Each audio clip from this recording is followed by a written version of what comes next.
Isaiah 41 verse 10. Isaiah 41 verse 10. I will be still and know that you're my God. Siyang dapat lang mga kapatid, dahil pag hindi tayo tiwala sa Diyos, you will always be afraid. You will always be chaotic. Tayo mga tao ay hindi po nawawala sa experience na may takot. In fact, sometimes we talk like parang hindi tayo natatakot sa maraming bagay. Aminin ko po sa iyo, ako po may takot din. I'm afraid for my family, sa kalusugan. I'm afraid for all of us na may mangyari. I have my fear. Hindi ako gani iba na walang pakalang sumundo, na parang hinaharap ang kamatayan, hindi mamatay-matay. I'm a person na meron ng takot. I'm afraid for many things, of many things. Kaya ko ito sinasabi, because it's just a fact, na lahat tayo, if you're just as normal as I am, kayo po ay meron din mga takot. Pero hindi tayo dapat manatili sa takot. Amen? We should learn to be still and know that He is God. Pero how are we to overcome fear? Ito po may sabi ng umaga, and this is very short. I want you to learn and listen. Paano natin malalabanan ang takot? Marami. Anything na nagkukos sa atin ng takot, pangamba, na halos hindi natin magawa yung dapat natin gawin because you are afraid. Sa ating kinalalagyan ngayon, meron kang takot na hinaharap. How do you overcome that fear? So may God help us. Tulungan tayo ng Diyos Nabasahan natin ang salita ng Diyos, tumayo po tayo lahat. I mean, read the Bible. Okay, ready? Isaiah 41, verse 10, begin.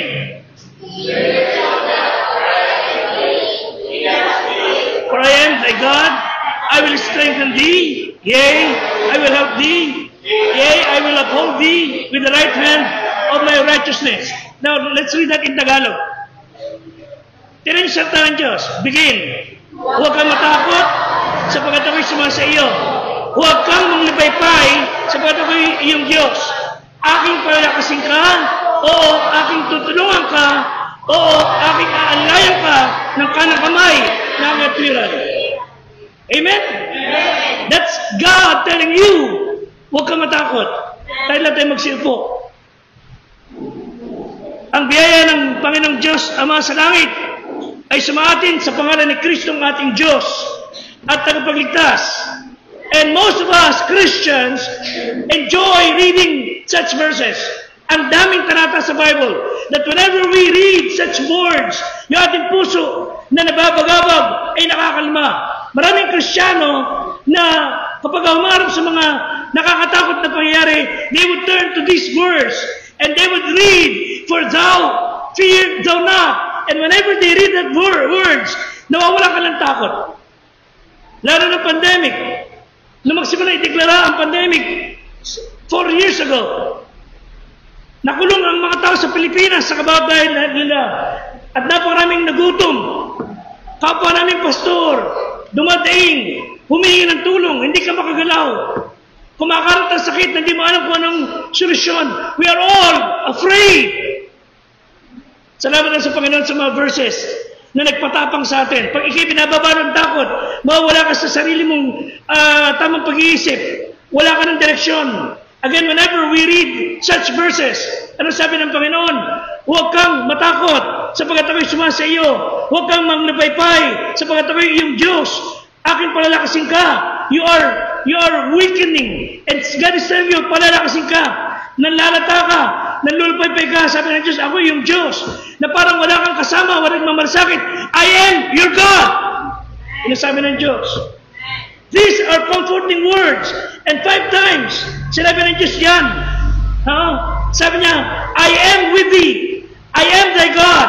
I will strengthen thee. I will help thee. I will uphold thee. And you know, sa Bible numericals, when you say 5, it's the number of grace.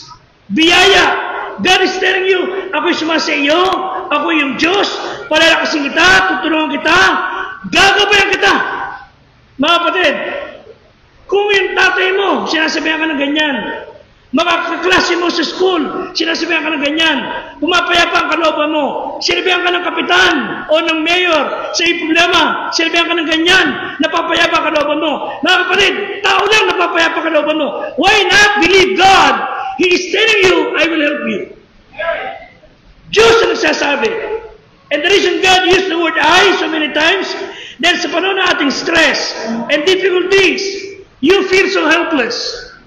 Parang wala nang mamalasakit.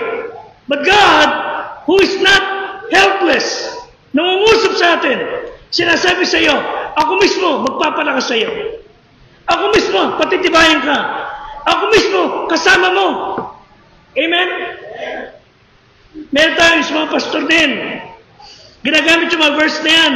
Pagka nakakaranas sila ng kalungkutan o may mga kapatiran nasa gitna ng pagdurusa, and they would say, read this word, that I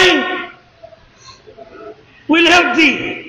I will uphold thee. Sa Tagalog, tutulungan kita. Ako yung Diyos. Ako yung sumasa iyo. And sometimes these passages ay nakakatulong sa mga tao na sinabihan ng doktor, isang buwan ka na lang. At alam mo, mamamatay ka na. And these verses would tell you, huwag ka matakot.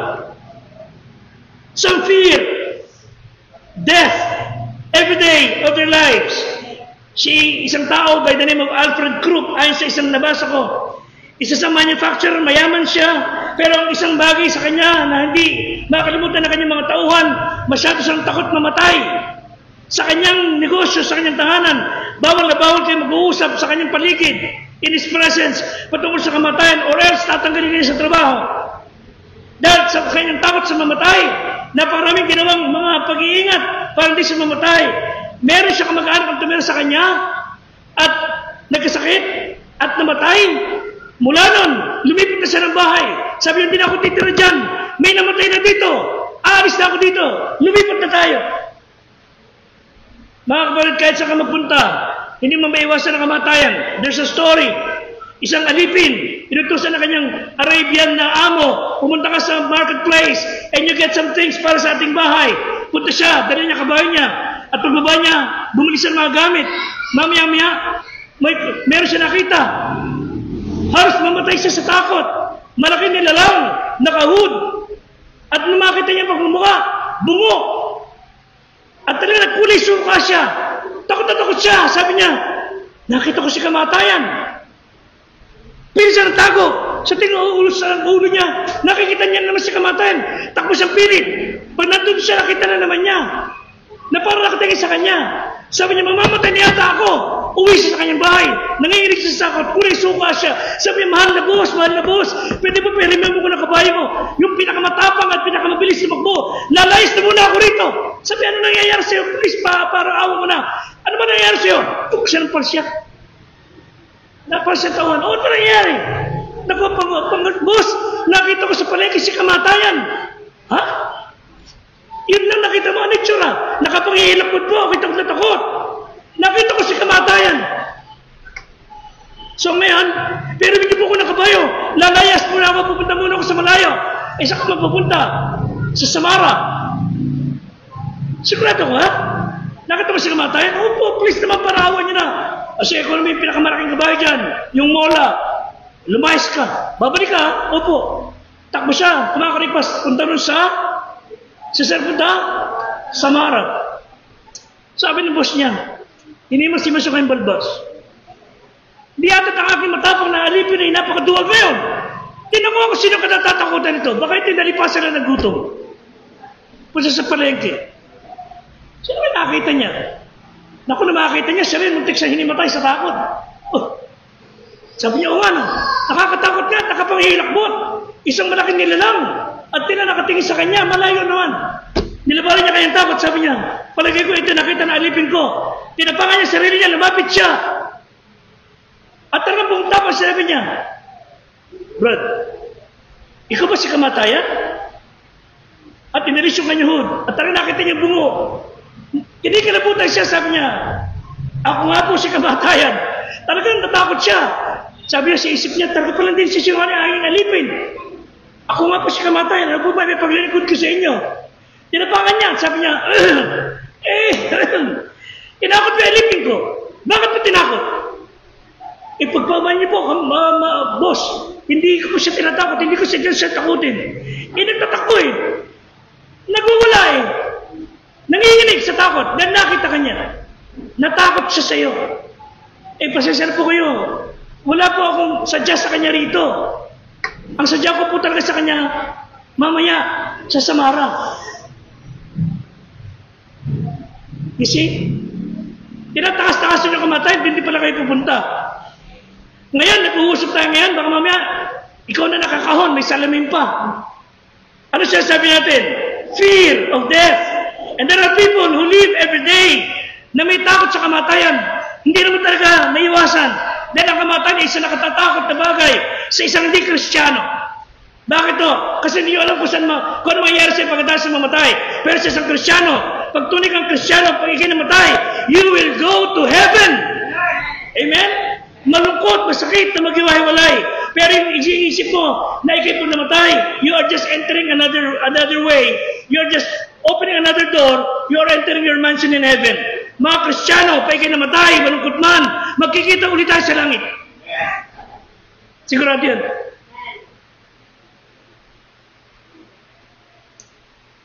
Makikita ko muli ang aking nanay. Makikita ko muli ang aking tatay. Makikita ko maraming tao ron na namiss ko. Nang namatay, ang bigat sa aking kalooban. Pero isang araw, sabi ko, I will see you again. Luha ng katuwan. Makikita sila wala na sakit. Bakit sa wala na silang karamdaman? Na namamatay sila, nakakawang kalagayan. But I will see them again. Ang malungkot nito, pag ako'y namatay, makikita ko ba kayo sa langit?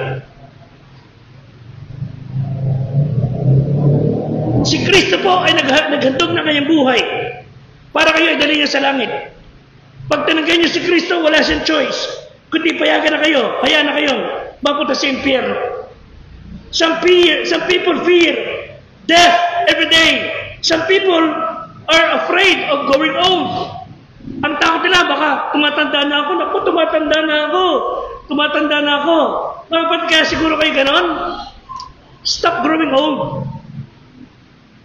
Grow up. Mag-mature tayo. Pag kayo 70 years old na, 75, and you feel serving the Lord, at may isang panahon sa buhay, you feel young.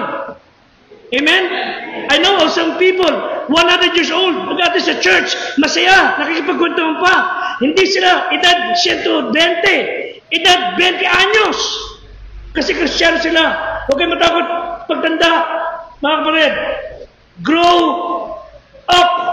Kahit anong pahit ninyo ng baldi-balding oil of olay, kahit anong pagpapaderma, kahit alam yung pagkikipagsabayan sa mga estilo ng mga mayayaman dyan na binibili lahat ng mga ipinapahit sa pamumukha, gaganda itsura, but you will die. You will grow old. Huwag kayong matakot tumanda. Matakot kayo humarap dun sa Panginoon na siyang nagligtas sa atin at tagapagligtas. Sa ating binasa, Isaiah chapter 41 verse 10, again, na sinabi ng Bible sa Israel, sinasabi ito ng Diyos sa Israel, and He is telling us to you, fear not. Huwag ka matakot. Fear thou not. Huwag ka matakot. Let me give you 3 things. Bakit ka hindi dapat matakot?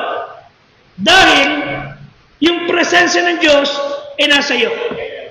You just need to acknowledge the presence of God. Ano sabi ng Bible? Huwag ka matakot. Ano sabi? Basa. Sapagkat fear not, for I am with thee. The presence of God. Ang Kristiyano palaging may presence ng Diyos. Ako'y sumasayo. And if you are going to live a life na walang takot, kailangan niyong kilalanin na ang Diyos lagi niyong kasama. He will always be with you. Hindi niya kayo iwanan. Bakit to? Ephesians 3:17, nakatira siya sa ating mga puso. Si Kristo ba nasa puso na ninyo? Sinapantayan niyo ba ang Panginoon sa iyong puso?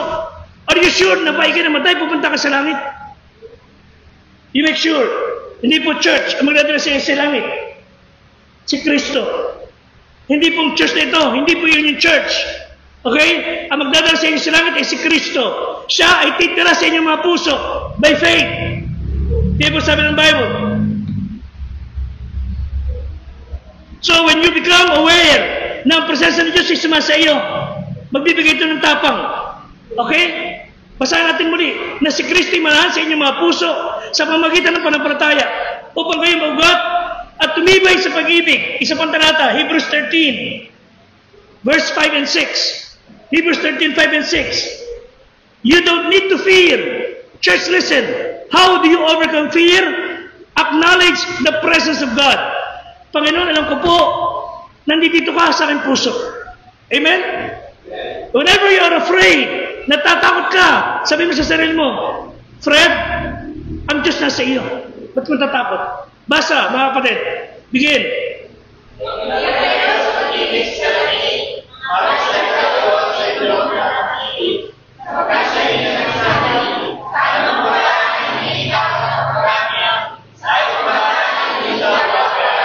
You see? I will never leave thee nor forsake thee. Palagay ko, wala namang titibay pa. Ikaw na lang ang hindi naniniwala. So, si Timothy po ay sinasabihan din ni Paul. Bakit siya kailangang sabihan ng maraming bagay? Dahil si Timothy po ay isa ring tao tulad natin na may takot. Kaya sinabi sa kanya, 2 Timothy 1:7. 2 Timothy 1:7, basahin po natin. 2 Timothy 1:7. Si Timothy tulad natin ay may mga takot din sa buhay. Pero ano sabi ng Bible? 2 Timothy 1 verse 7. Basa, sapagkat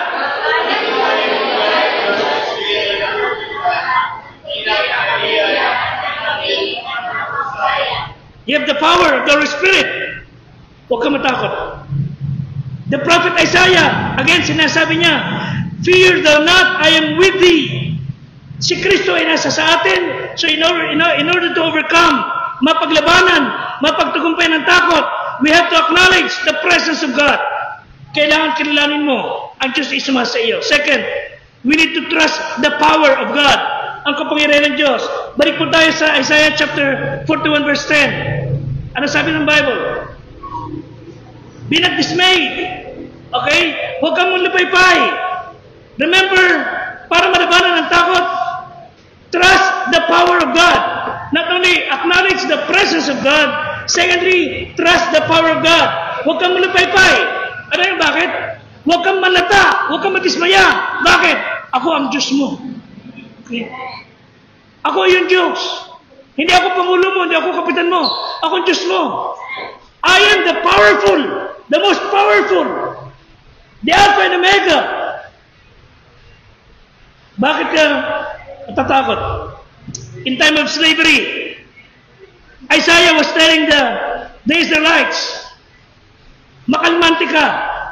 Do not be alarmed. Yung sinabi niya na huwag kang malupaypay, ibig sabihin niya huwag kang maalarma, makalmante ka. Be not dismayed, for I am thy God. Hindi sinabi, I am your friend. Hindi sinabi, huwag kang malata, ako yung pastor mo, no? Siya sabi ni Kristo, huwag kang malupaypay, kalmante ka lang. Ako ang Diyos mo. I am your God. In other words, huwag kang madismaya, sapagkat I am bigger than your problems. I am bigger than your fears. I am bigger than anything. Kinatatakutan mo, maliit lang yan eh. Mas malaki pa ako dyan, tatakot ka sa kanya. Isang daga, nakakita ng pusa, nagtatakbo, galit siya. Ba't natakot sa pusa? Sabi niya, sana maging pusa din ako. Sana maging pusa ako bilang may dumating na genie. Kwento na naman. Genie, o fairy godmother, whatever. O ano ba problema mo? Natatakot po ako sa pusa. Pwede maging mo ako pusa. Ganun ba? O sige, may ginawa siyang pusa. Tapos, siga-siga na siya. Mga daga, pigsisisipa niya. Tapos nakita yung umiyak ng mga pusa. Yung mga daga maliliit. Tapos kumakanta pa siya. Nyang, nyang, nyang, nyang. Alam ko lang mag-relax sa akin dun eh. Nyang, nyang, nyang, nyang, nyang. Siga na siya. Mamaya-maya, may dumugol sa kanya. Gulong siya. Pagtingin niya, buldog. Ako, may mas malaki pa pala sa akin. Sabi, siga ka rito. Binubog siya. Pasapasa mukha niya, tatago siya. Sabi niya, ako, may pa pala mas malaki sa akin. Sana meron pang maging bilang bating may fairy godmother. Ano na yan sa'yo? Bukul-bukul ka. Pwede ba gawin mo akong buldog? Ganun ba? Bakit? Takot ako eh. Sa buldog eh. O sige na nga. Choy, ginawa siyang buldog. Siga siya, talagang nakangilan niya. Pusa, daga, takot sa kanya. Yabang niya, punta sa gubat.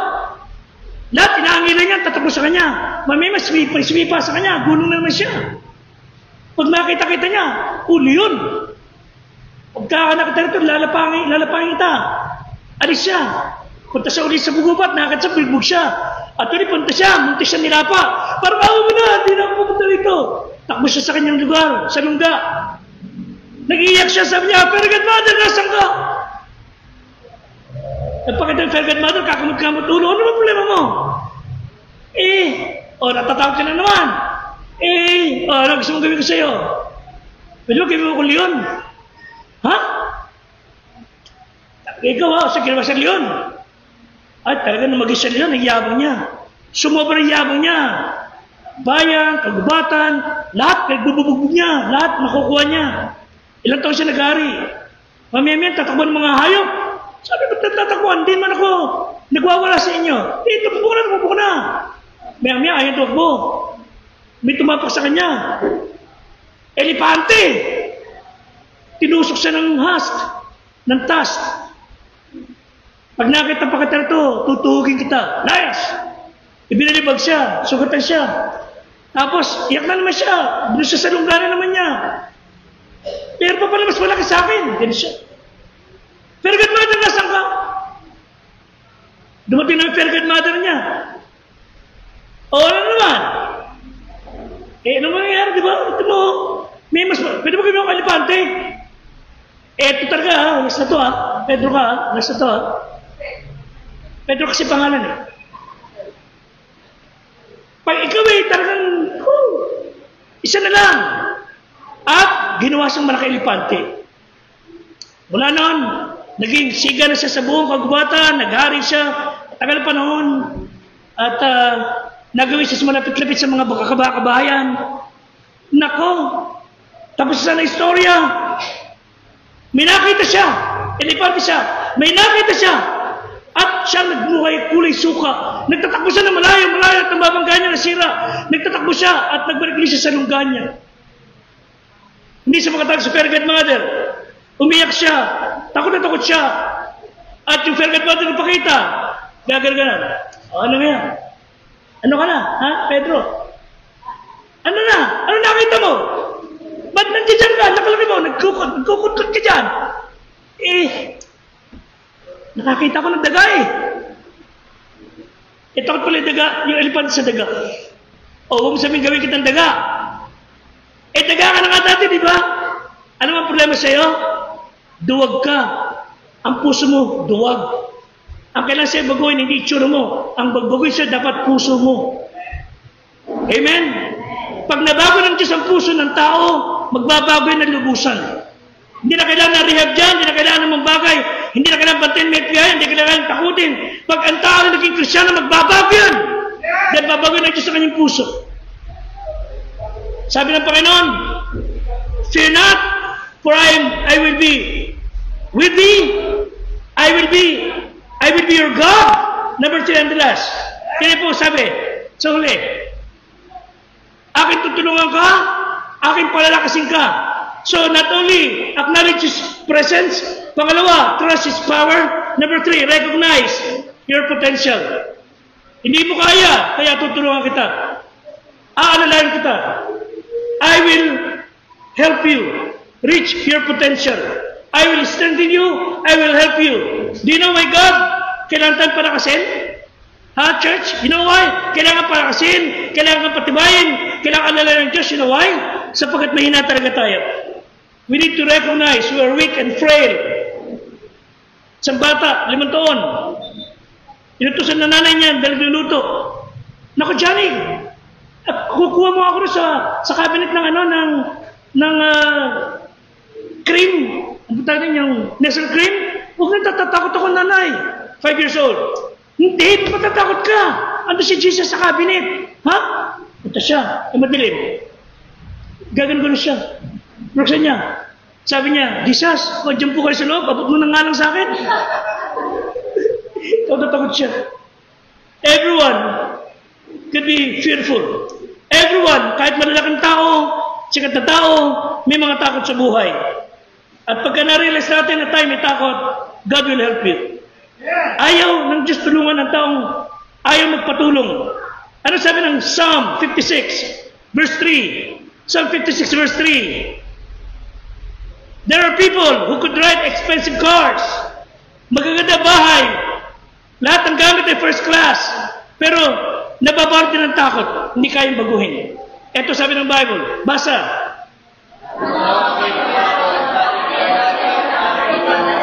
Markahan niyo sa inyong Bible. Sa panahon, ako'y matakot. Ilalagay ko tiwala ko sa iyo. What time I'm afraid, I will trust in thee. And God said, I will strengthen thee. I will help thee. And number 4. Tandaan nyo, balik tayo sa Isaiah 41 verse 10. Isaiah 41 verse 10. Magandang verses pala in Philippians 4:13. I can do all things through Christ. Ito na ang huling verse natin. Isaiah 41 verse 10. I will uphold thee with the right hand of my righteousness. Ano ibig sabihin? Unawain nyo ang protection ng Diyos. God will protect you. As we close, ipinapaalala sa atin ng Diyos na ang Israelites, ang people of God, ay sinasabi ng Diyos to trust Him during their difficult times, during slavery. In other words, tayo magtiwala sa Diyos. Sa tuwing may takot, sa tuwing may pangamba, sa tuwing walang kakayahan, magtiwala tayo sa Kanya, and God will help us. He will uphold us with the right hand of righteousness. Tingnan po sa verse 14. Verse 14. Sa Tagalog. Mas maganda siguro sa Tagalog. Okay, pakibasa. Begin. Huwag kang matakot. Ikaw na uod na Jacob.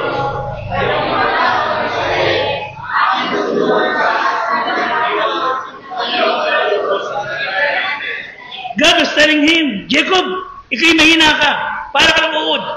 Tapak-tapakan ng kalaban mong malalakas. In other words, God is telling him, you may think you're somebody. You may think you're okay. You may think you're not afraid. Pero isa ka lang tulad ng uod. You're nobody. Kailangan mong kilalanin. Ako na siyang protector mo. Kahabagan lamang ng Diyos ang makapagpapalakas sa atin para tayong patabang pagkain o patabang lupa. Tulungan tayo ng Diyos, mga kapatid. Isang bata nakasakay sa aeroplano. Siguro 6 years old siya. At may dala siyang Bible stories. Sabi nung katabi niyang mayabang, babasa ka ng Bible? Opo. Darating kami church. Ganun. Sige ka. Bibigyan kita ng napakasarap na apple. Sabi mo sa akin kung ano kayang gawin ng Diyos mo. Sabi ng bata, ano kanya? Bibigyan niyo ka ng apple, isa. At sasabihin ko sa iyo kung ano ang kayang gawin ng Diyos ko. Natawa yung bata. Mama, bigyan ka ng dalawang apple. Sabi mo sa akin kung ano hindi kayang gawin ng Diyos. Dalawang apple, bigyan ko sa iyo. And tell me what God cannot do. Amen? Nothing is impossible with God. Tandaan nyo, our only source of help and strength and power ay yung tayo magtiwala sa Kanya. Again, sabi ng Diyos, fear not, I will help thee, I will uphold thee with the right hand of my righteousness. Before I show you the video, sa Bible po ay sa mga napag-aral, there were 366 times, sinabi ng Bible, huwag ka matakot. Amen? 366 times, huwag ka matakot. Ilang araw meron tayo sa isang taon? 365 and 1/4 days. God is telling you, ngayon, huwag ka matakot. Bukas matatakot ka, God is telling you, huwag ka matakot.